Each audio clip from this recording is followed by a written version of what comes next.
Kami dah buka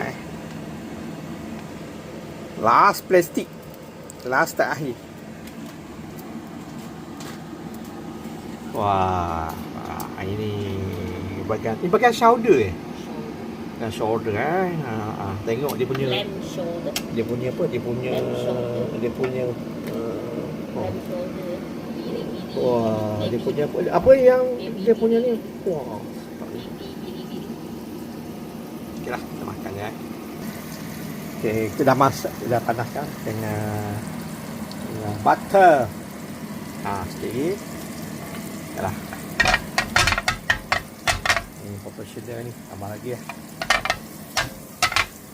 Oh, ini sedap ni. So, kita akan masuklah tunggu. Biasalah chef kan. Chef saya memang still check. Tapi silap langkah masuk bidang lain. Saya akan masukkan bismillah. Okey, tadi akhir dah masuk dah. Saya buang sikit air sos dah. Kita letak sikit butter, sikit tambah lagi.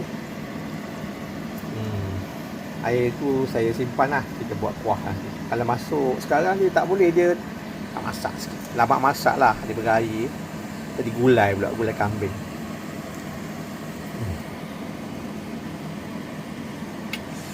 Wah, bau dah naik lah ni. Ui, kenangan mengusik ni.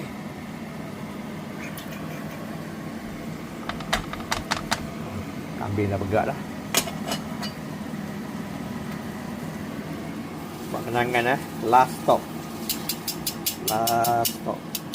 Memang susah nak carikan mana ya, tak suruh misal tak layak.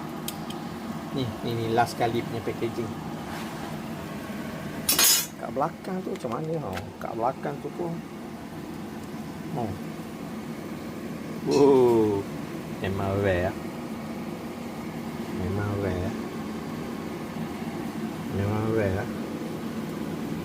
Dia punya ginger tu.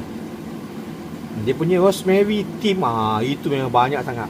Suka sangatlah dia punya produk ni dulu pasal dia banyak sangat rosemary team. Dia memang besar-besar gedabak dia masuk dalam. Jadi memang ni memang besar gedabak. Okey, kita tunggu dia masak.